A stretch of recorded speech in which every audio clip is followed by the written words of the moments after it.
오늘 우리에게 주신 하나님 말씀은 로마서 6장 12절에서 14절입니다. 신약성경 247쪽에 있습니다. 12절에서 14절 한 목소리로 받들어 있습니다. 그러므로 너희는 죄가 너희 죽을 몸을 지배하지 못하게 하여 몸의 사욕에 순종하지 말고, 또한 너희 지체를 불의의 무기로 죄에게 내주지 말고, 오직 너희 자신을 죽은 자 가운데서 다시 살아난 자 같이 하나님께 드리며 너희 지체를 의의 무기로 하나님께 드리라. 죄가 너희를 주장하지 못하리니 이는 너희가 법 아래에 있지 아니하고 은혜 아래에 있음이라. 아멘. 오늘 로마서 6장 12절에서 14절까지의 말씀을 가지고 은혜의 주도권이라는 제목으로 여러분과 함께 은혜를 나눌까 합니다. 지금 뉴스에서 가장 크게 이슈화되어 있는 것은 코로나 문제고, 둘째로는 이제 대선 주자 후보들의 문제입니다. 한 당은 이제 후보가 정해졌는데 아직 한 당은 정하지 않고 다음 이제 곧 정해질 것 같습니다. 근데 이제 얼마 전 그 당에 이 토론회가 있었는데 유모 후보가 윤모 후보에게 이렇게 물었어요. 혹시 이 천공 스승 지장 스님 노병한 한국미래예측연구소장을 압니까? 그러자 이 말을 들었던 윤모 후보가 얼굴이 붉어져 가지고 당황을 하는 모습이 나왔죠. 그리고 이제 토론회가 끝나고 유모 후보에게 윤모 후보가 화를 내면서 정법을 미신이라고 하면 명예훼손이 될 수 있다 하면서 싸웠다고 합니다. 다른 인터뷰에서는 이 윤모 후보가 부인이 이 무속 관련 논문을 썼거든요. 주제로. 근데 이 부인과 장모가 전보로 다닌다고 실토를 했습니다. 한국 여자들 다 그렇지 않습니까? 하면서 실토를 했어요. 그리고 실제로 이 대선 후보로 나오기 전에는 이제 천공 스승이라고 하는 그 정법 가르치는 그 사람과 10일에 한 번씩 꼭 만났대요. 그래서 멘토로 그렇게 여기고 지내왔다는 것입니다. 그리고 이제 기회 있을 때마다 영상이 그게 다 항상 이제 증거가 있는 것들이에요. 진정한 스승, 그 정법이라는 사람, 그 천공 스승이라고 하는 그 사람은 일반 무속인이 아니다. 진정한 스승이다. 그렇게 막 변호를 하는 장면이 있었다고 합니다. 어쨌든 씁쓸합니다. 지난 정권도 이 무속인과 가까운 그 어떤 사람에게 휘둘려서 참 안타까운 어려움을 겪었는데, 이분도 하나님께 빨리 회개했으면 좋은데, 이 성경책 들고 교회 가가지고 막 기도받고 그런 거 보면 뭐 때문에 저러는 것인가 라는 의문을 품게 됩니다. 어쨌든 우리가 이런 큰 일들은 사람의 힘으로 잘 안 됩니다. 안 되니까 뭔가 큰 운명에 의지하고 싶어진 거예요. 그래서 인생은 불가항력적인 일을 만나면 그분들뿐만 아니라 우리 보통 사람들도 다 이 운명과 운을 따져요. 우리나라 사람은 그게 심합니다. 심지어는 기독교인들 중에도 그래도 사주는 봐야 되지 않냐고 이렇게 이제 하시는 집사님, 권사님들이 계신데요, 실제로. 참 그런 거 보면 정말 인생에게는 해결할 수 없는 어떤 문제가 참 있구나라는 생각을 해보는 것입니다. 그래서 그 불가항력적인 일을, 그 흐름을 가지고 운이다, 복이다, 화다, 재다, 아니다, 뭐 그런 표현들을 많이 쓰죠. 금전운, 뭐 재물운, 돈을 버는 운, 인간관계 운. 그래서 운을 많이 따져요. 삼재가 있다. 뭐 9년마다 한 번씩 있다고 그러잖아요. 또 관액구슬이 있다. 그러면 관액구슬이 있으면 이제 경찰서 신세를 잘 진대요. 또 올해는 물 조심하라. 우리 형님이 우스갯소리로 우리 어머니가 예수 믿기 전에 그런 거 잘 따졌거든요. 물 조심하라고. 그러니까 어느 날은 세수를 안 하는 거예요, 형이. 왜 안 하냐고 하니까 물 조심하라고 그랬지 않냐고. 그렇게 우스갯소리를 한 적이 기억이 나네요. 여러분, 이렇게 인생은 불가항력적인 일이 솔직히 있습니다. 그래서 운을 만들어내고 운명이라는 말을 하는 것이에요. 그렇다면 성경에서 이 불가항력적인 문제의 원인이 뭐라고 말씀하시는 걸까요? 로마서 5장 12절을 보면, 오늘 6장을 읽었는데, 그러므로 한 사람으로 말미암아 죄가 세상에 들어오고 죄로 말미암아 사망이 들어왔나니 이와 같이 모든 사람이 죄를 지었으므로 사망이 모든 사람에게 이르렀느니라.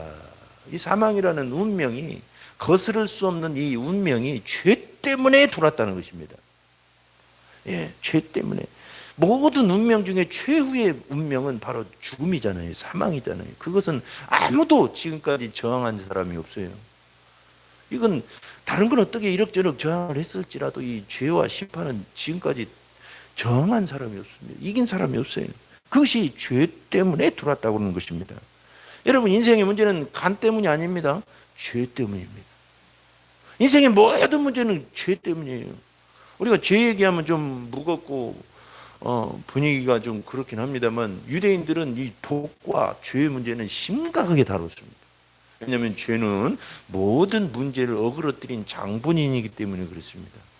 우리는 복된 삶을 살아야 되는데, 그래서 이 죄가 하나님과 관계마저도 단절시키고 하나님의 은혜와 생명과 행복을 다 단절시킨 건 다름이 아니라 죄라는 것입니다. 하나님을 떠난 죄, 하나님의 계명을 범한 죄, 이 자기가 주인이 되어버린 죄, 이것이 하나님과 모든 걸 단절시키고 버리고 만 거예요. 모든 것이 하나님께로부터 오잖아요. 은혜도 하나님께로, 복도 하나님께로부터, 생명도, 기쁨도, 행복도. 근데 그게 단절돼 버리니까 이렇게 사람이 어렵게 살아가는 것입니다.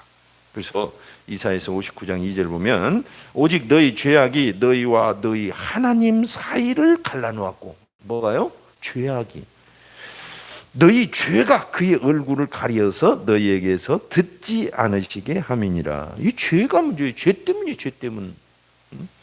그리고 이 죄가 결국은 운명의 가장 마지막 사망까지도 이 좌우하게 만드는 원인이 되었다고 말씀하십니다. 야고보서 1장 15절에 욕심이 잉태한 즉 죄를 낳고 죄가 장성한 즉 사망을 낳느니라. 그래서 여러분, 죄가 인간에게 올바른 일을 할 수 없도록 만들었어요. 원하는 일을 할 수 없도록 만들고, 행복하고 싶지만 행복을 할 수 없도록 만들고, 끈질기게 우리의 운명을 쉽게 말해서 끌고 다녔어요. 이 죄가. 그래서 로마서 7장 20절에 보니까, 만일 내가 원하지 아니하는 그것을 하면 이를 행하는 자는 내가 아니요 내 속에 거하는 죄인이라 그랬어요. 여러분, 운명이, 그 어떤 운명이 나를 괴롭히고 나를 힘들고 내 삶을 망가뜨린 게 아니라 죄가 그렇게 망가뜨렸다는 거예요. 인생을, 나라의 운명을 그렇게 망가뜨렸다는 거예요. 그래가지고 원하는 일은 못하게 만들고 원치 않은 그 일만 하게 만드는 거예요. 참 지긋지긋하지 않겠어요? 인생 이렇게 하면, 이렇게 살면. 죄는 우리가 잘 사는 꼴을 못 봅니다. 죄는 우리가 행복한 꼴을 못 봐요. 그래서 죄를 세상 사람들은 잘 모르기 때문에, 이 세상 하나님을 떠난 것이 죄라는 걸 잘 모르기 때문에 이걸 그냥 운명이라고 말하는 거예요. 운명의 종로로 살면서 끌려다니는 것입니다. 근데 이 문제를 해결하지 않고는 도저히 그런 문제가 해결이 안 되지 않겠어요? 그래서 우리 그리스도인들은 이것을 운명이라는 단어를 쓰지만 세상 사람들이 생각하는 그 운명하고는 전혀 다른 의미로 쓰고 있는 것입니다. 네, 그렇습니다. 제가 이렇게 운명 얘기하지, 운명론자도 아니고 운을 얘기하는 것도 아니고 그래요. 아시겠죠? 그러니까 이 불가항력적인 어떤 것이다, 우리 인생을 끌고 다니는 그 어떤 것. 그런데 그것이 바로 성경은 죄라고 말하는 거예요. 죄라고. 마치 말이죠, 일진, 청소년들이 일진 있잖아요. 일진, 깡패 노릇 잡아다가 꼭 죄는 그런 짓을 해요. 깡패 짓을 해요. 떠나지 못하게 하고 결국은 사망에 이르게 하고 인생을 거덜나게 만들죠. 그래서 복음은 도대체 뭡니까? 복음이라는 건 이 죄에서 우리를 해방시킨다는 소식입니다. 할렐루야. 그러니까 정말 기가 막힌 거예요. 그래서 복된 소식이다. 그래서 복된 소리, 복음. 그렇게 우리가 표현을 하는 것이죠. 그래서 예수님 안에서 구원의 길이 열렸을 뿐만 아니라 구원은 시작입니다. 우리가 거듭나고 새로운 하나님의 자녀가 된 건 시작이에요. 시작이 없으면 아무것도 안 되죠. 근데 시작으로 끝나는 게 아니라 이 예수 안에서 생명을 누리고 또 복을 누리고 그래서 이 땅을 행복하게 살아가고 승리를 할 수 있고 때가 사는 곳을 천국으로 만들어 간다는 것입니다. 아멘. 놀랍죠. 그래서 갈라디아서 3장 14절에 이는 그리스도 예수 안에서 아브라함의 복이 이방인에게 미치게 하고 예수 안에서 아브라함에게 주셨던 그 놀라운 복, 그때 당시는 아브라함이 거부였어요. 재벌급쯤 됐어요. 근데 그렇게 그 고대에 그런 삶을 살기가 힘들거든요. 느닷없이 부자가 된 거예요. 어떻게? 예수 하나님을 잘 믿었기 때문에 복의 선민으로 선택을 받고 그렇게 된 거예요. 그전에는 우상 만들어서 팔면서 아버지랑 그렇게 이럭저럭 살았어요. 근데 하나님을 만나서 복의 그런 근원, 복의 모본이 된 것입니다. 에베소 1장 3절에도 아버지께서 그리스도 안에서 하늘에 속한 모든 신령한 복을 우리에게 주시되. 아멘. 그러니까 물론 하늘에 가면 이제 우리가 복을 누립니다. 근데 이 땅에서도 하늘에 속한 어떤 복들을 우리에게 주시는 것입니다. 행복을 주시고 마음에 기쁨을 주시고 마음에 세상을 이길 만한 성품을 주시고 또 자신감과 또 세상을 나아가서 담대하게 살아갈 수 있는 능력과 용기를 주시고 꿈을 주시고 이게 다 하나님의 신령한 복이에요. 할렐루야. 우리는 신령한 복이라고 그러면 막 은사만 생각하는데 은사뿐만 아니라 이런 것들이 진짜 우리 삶 현장에서 신령한 복입니다. 예수 안에서 그렇게 준다는 거예요. 그런데 왜 성도들은 어떤 성도들 여러분 말고 왜 여전히 운명의 종노릇을 하느냐 이거예요. 예수님 모르는 사람들은 어쩔 수 없다고 하지만 예수님을 안다고 하면서도 때로는 우리는 운명의 종노릇을 한단 말이에요. 인생 끌려다니면서 고통스럽게 살아간단 말이에요. 그래서 어떤 사람은 이렇게 말하면 그럼 그렇지. 그럴 줄 알았어. 이게 우리가 일상적으로 하는 말인데 그 나쁜 말입니다. 사실은. 이것은 뭐냐면 불행을 예언하는 말이에요. 그러면 그렇지. 나쁜 것을 예언한 거예요. 스스로. 기대한 거예요. 어? 그럴 줄 알았어. 왜 그럴 줄 알아요? 좀 잘 될 줄 알지. 그죠?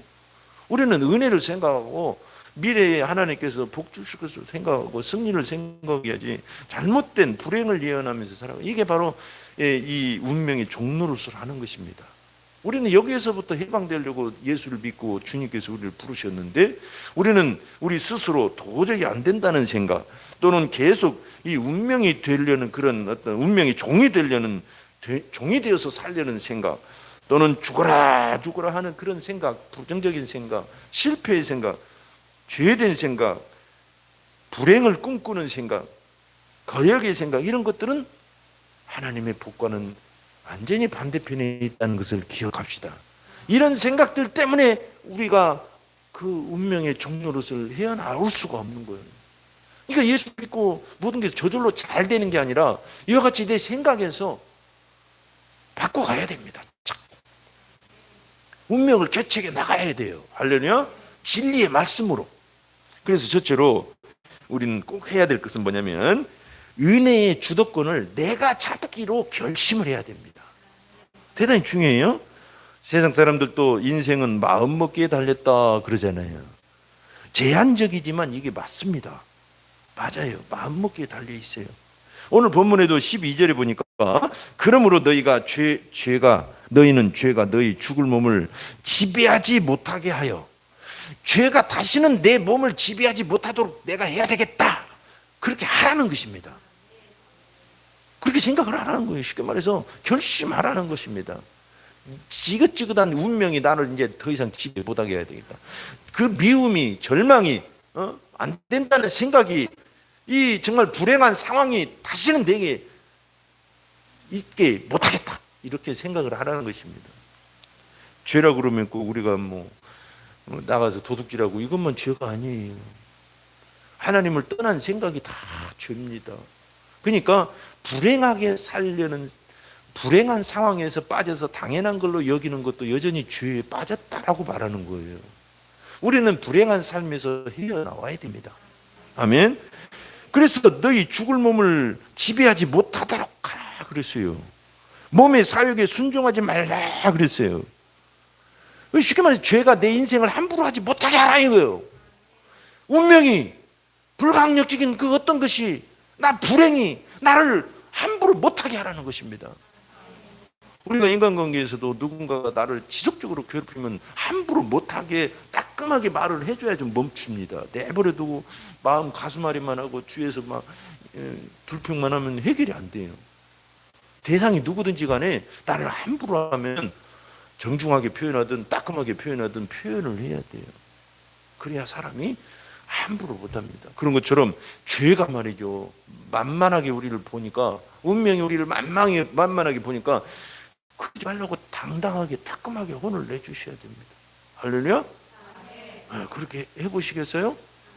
여러분들이 지금 어떤 생각, 적극적이진 않지, 우리는 다 착하게 살려고 하고 주님을 잘 섬기려고 하니까 막 나쁜 걸 꿈꾸는 건 아니에요. 그러나 나쁜 것들이 세상에서부터 나에게 밀려오고, 어떤 인간을 살다 보면 인간 세상에서 자꾸 불강력적으로 오잖아요. 그런 걸 방치하지 말라 이거예요. 할렐루야. 해결할 것은 해결하고 피할 것은 피하고 넘어갈 것은 넘어가고 해서 우리가 마음이 행복해야 됩니다. 아멘. 그걸 잘해야 돼요. 그렇지 않으면 스트레스부터 못 살아. 죽어요. 병들어요. 그러니까 우리는 결심을 해야 됩니다. 내 인생을 죄가 함부로 못하게 해야 되겠다. 아멘. 그래서 창세기 4장 7절을 보면 가인을 향해서 하나님 말씀하십니다. 죄가 너를 원하나 너는 죄를 다스릴지니라. 죄가 우리를 원합니다. 우리를 잡아먹으려고 그래요. 그러나 죄를 다스리래요. 사욕에 순종하지 말아서 죄에게 지배당하지 말라는 것입니다. 야고보서 1장 15절에도 욕심이 잉태한즉 죄를 낳고 죄가 장성한즉 사망을 낳느니라. 그래서 죄나 욕심에 대해서 전에는, 예수 믿기 전에는 죄에 대해서 솔직히 속수무책이었어요. 알지만 죄를 이길 힘도 없었고 이미 지은 죄들에 대해서 용서받을 길도 없었어요.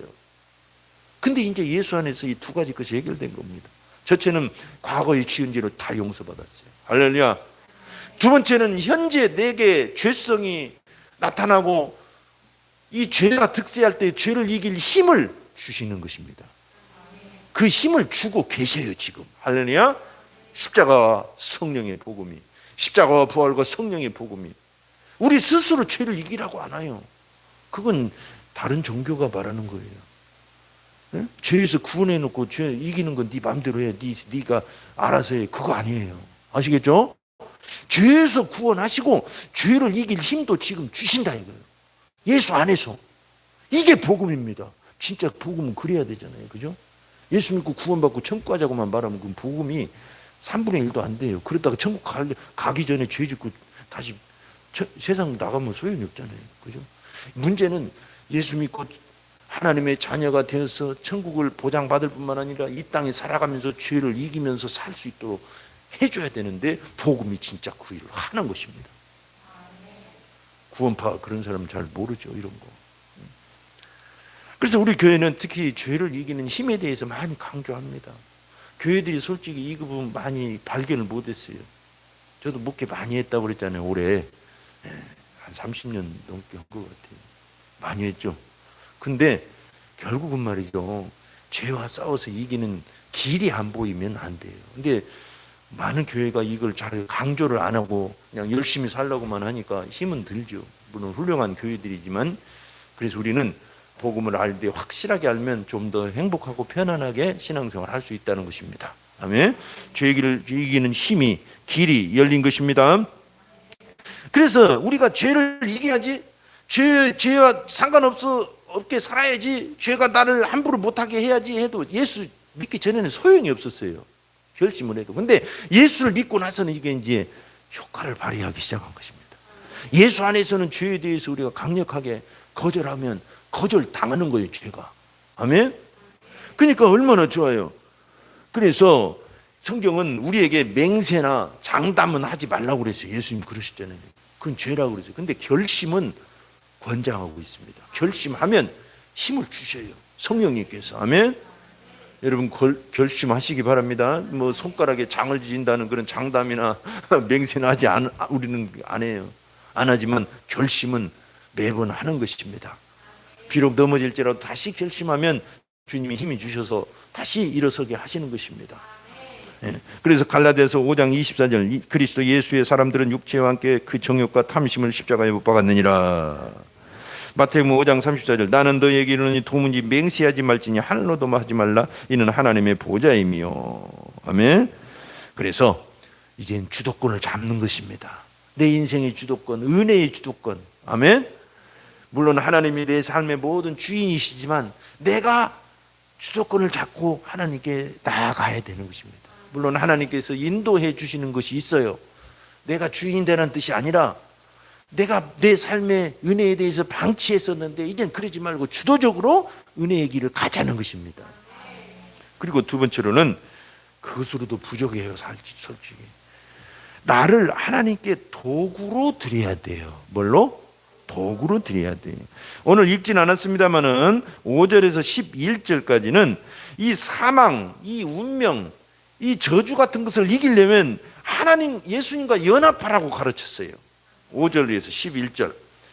쉽게 말해서 사망을 이기신 바로 그 예수님께 딱 달라붙어라 이거예요. 11장인 이걸 젖붙임으로 표현합니다. 젖붙임.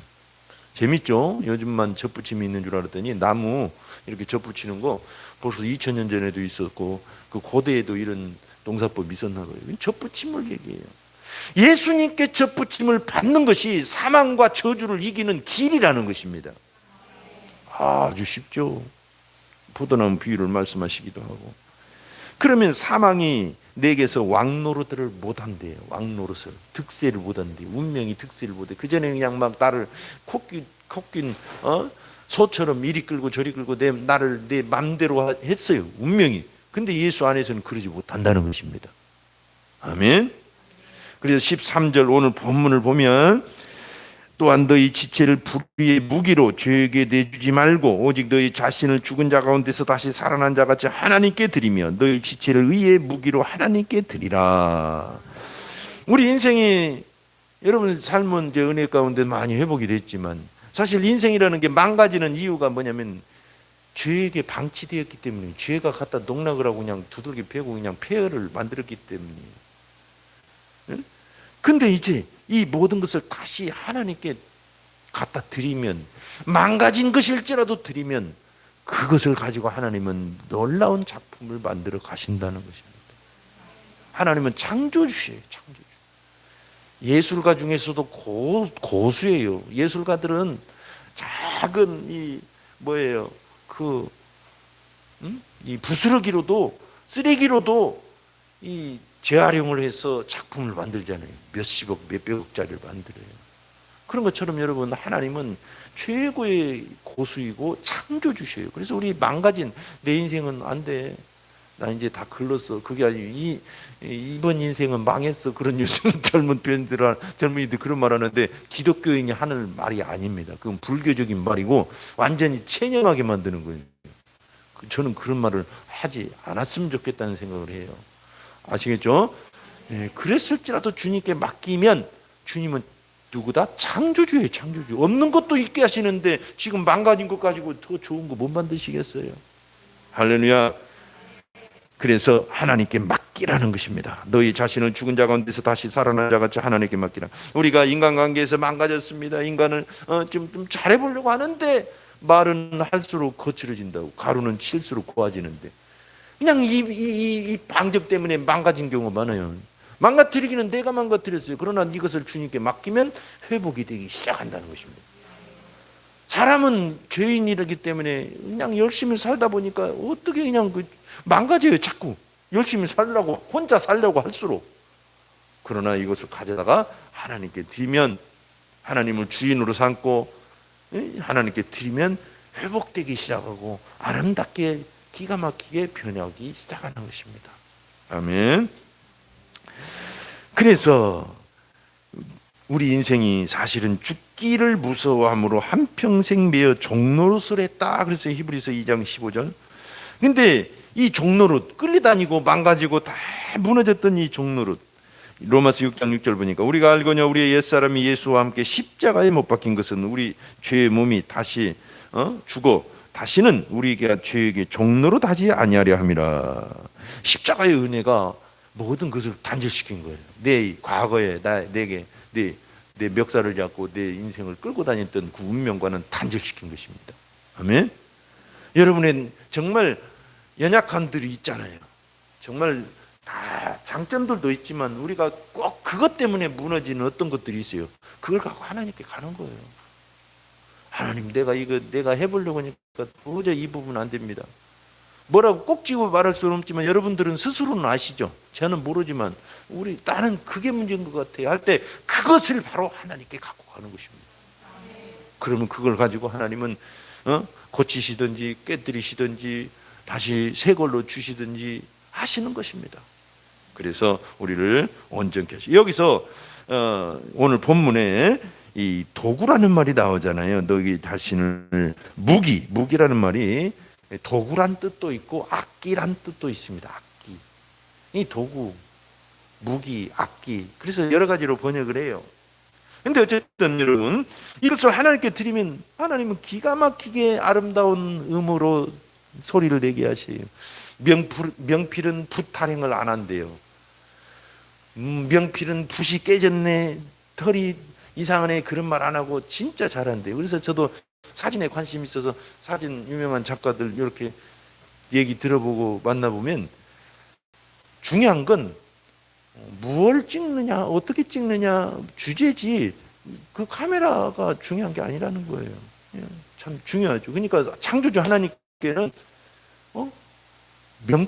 명필이시기 때문에 우리가 어떤 상태인지 그걸 탓하지 않으세요. 갖다 기가 막히게 만드시는 거예요. 할렐루야. 그래서 여러분, 우리끼리는 인간이기 때문에 이렇게 따지고 저렇게 따지면 하나님 보실 때는 진짜 아름다운 인간 여러분과 저를 지금 만들고 계신 것입니다. 저는 개인적으로 이 흑인들, 물론 우리 자녀들이 흑인과 결혼한다면 좀 재고는 하겠지만 참 흑인들도 아름다운 면이 있더라고요. 그들의 예술들이 참 멋있어요. 정열적이고 이 아프리카 문학이 대단히 참 이 뿌리라든가 그런 걸 읽어보면 그 인간의 밑바닥을 얘기하는데 참 뜨거워요. 이게 중요합니다. 그런 것처럼 우리 인간은 이 하나님 보실 때는 다 아름다워요. 우리가 천국 가면은 진짜 다 아름답다고 할 거예요. 우리가 볼 때는 그냥 어떤 사람, 꼭 차수일 목사님 같이 이쁜 사람, 멋있는 사람은 최고야. 아니에요. 천국 가면 아마 각자가 다 그렇게 빛이 날 거예요.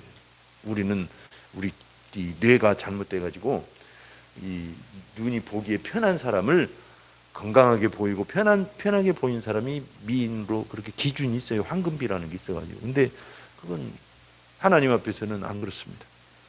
하나님은 멋있게 우리를 만들 것입니다. 여러분은 진짜 멋있게 만들어져 가고 있어요. 그래서 우리 겉사람은 후피하나 우리 속사람은 날로 새롭게 된다고 말씀하시지 않습니까? 에베소 2장 10절에도 우리는 그가 만드신 바라, 만드신 바, 이 말은 만드신이라는 뜻은 작품이라는 뜻입니다. 원은. 그래서 세번역 공동번역은 작품이라 이렇게 말했어요. 우리는 그가 만드신 작품입니다. 할렐루야. 하나님께 맡기면 틀림없어요. 끝으로 이제 우리가 생명의 법 아래에 있는 게 중요합니다. 어떤 법 아래에 있는 것이냐가 우리의 운명을 좌우하거든요.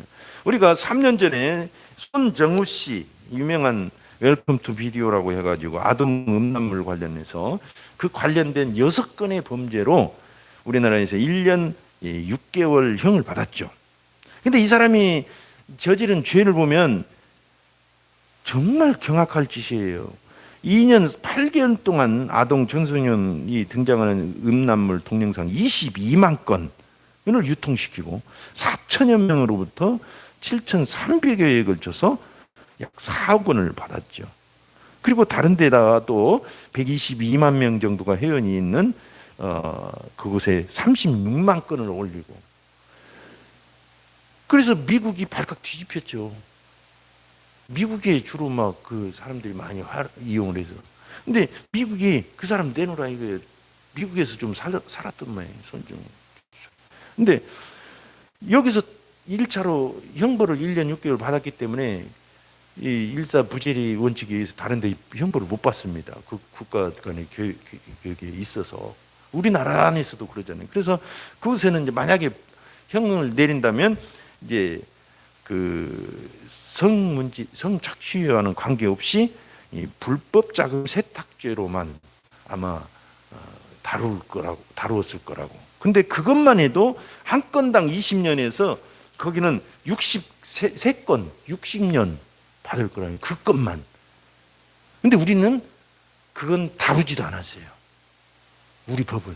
그리고 성착취만 해서 1년 6개월. 근데 제가 어떤 사람을 예를 들어볼게요. 32살 먹은 맥슈 타일러 밀러라는 사람이 있었는데 이 사람은 5살 이하 아동 2명을 이용해서 성착취물 100개를 만들었는데 이것 때문에 징역을 7,200개월 600년 형을 받았어요.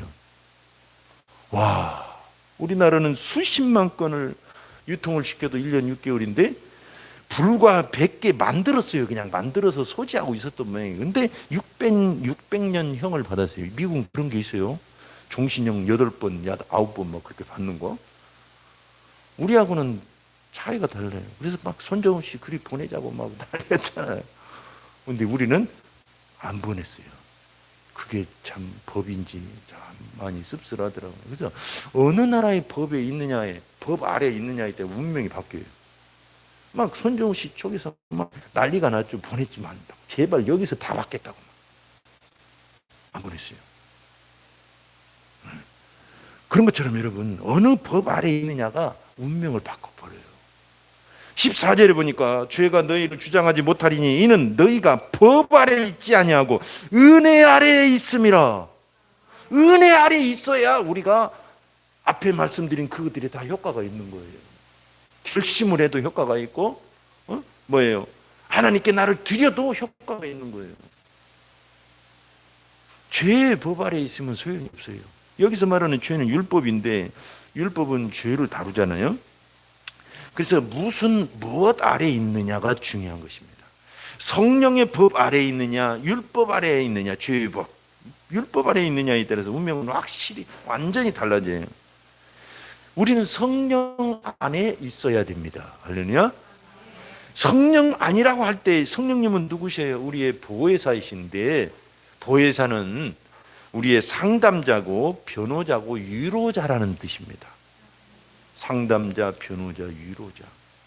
놀랍죠. 우리는 그분 아래 들어가면 모든 삶에서 보호받고 위로받고 변호를 받아요. 우리가 죽을 죄를 지었어도 우리를 변호해 주셔요. 아멘? 네, 상담해 주셔요. 그렇게 해결할 수 없는 문제들을 상담해 주셔요. 오직 성령님 아래. 그래서 로마서 8장 2절에 이는 그리스도 예수 안에 있는 생명의 성령의 법이 죄와 사망의 법에서 너를 해방하였습니다. 성령의 법 아래로 들어오라는 것입니다. 그래서 우리는 예수를 믿는 이유가 그거잖아요. 날마다 지금 이 오늘 날씨 참 서늘해지고 가을 단풍 구경하기 좋지만 굳이 주님께 나와 예배하는 건 성령의 법 아래로 들어오기 위함입니다. 여러분의 신앙의 행위는 다 성령의 법 아래 들어오려고 하는 것이지 다른 게 아니에요. 이 땅에 있을 때는 우리가 육신의 법 아래 또는 세상의 법 아래 갈 수도 있고 성령 안에 법 아래 들어올 수도 있고 그러거든요. 그거에 따라서 운명이 달라지니까. 그래서 신앙생활은 내버려 두는 게 아니라 끊임없이 우리를 성령의 법 아래로 나를 데리고 가는 것입니다. 기도가 그렇고 말씀이 그렇고 묵상이 그렇고 그런 행위들이 순종이 그렇고 아멘. 그렇게 할 때 우리는 사망이 운명이 나를 좌우하지 못한다는 거예요. 나를 어떻게 할 수가 없다는 것입니다. 놀라운 비결이죠. 그래서 우리는 성령의 법 아래에서 살기를 오늘 다시 결심하는 것입니다. 인생은 정말 우리도 살아봐서 알지만 무언가 불가항력적인 힘이 있어요. 우리를 이리 끌고 저리 끌고 그래요. 해결하고 싶은데 나는 이걸 하고 싶은데 저걸 하게 만들고 나는 이걸 원하는데 원하지 않은 것이 생겨나고 그건 어떻게 해야 될까? 이걸 세상 사람 운명이라고 하는데 운이라고도 하고 그러나 우리는 십자가의 보혈로 이 모든 걸 다 깨뜨렸다는 것을 기억합시다. 이 죄의 문제, 가장 근원적이었던 이 죄의 문제를 깨뜨리고 우리는 오늘 또 결심하는 것입니다. 나는 은혜 가운데서 살리라. 아멘. 다시는 불행한 삶을 원치 않고 또 방치하지 않으리라. 나는 주님이 주신 은혜를 충분히 누리다가 그렇게 살다가 행복하게 주님께 영광 돌리고 죽어도 괜찮아요. 거기다가 플러스 전도 많이 하면 더 좋죠. 할렐루야? 네, 그런 거예요.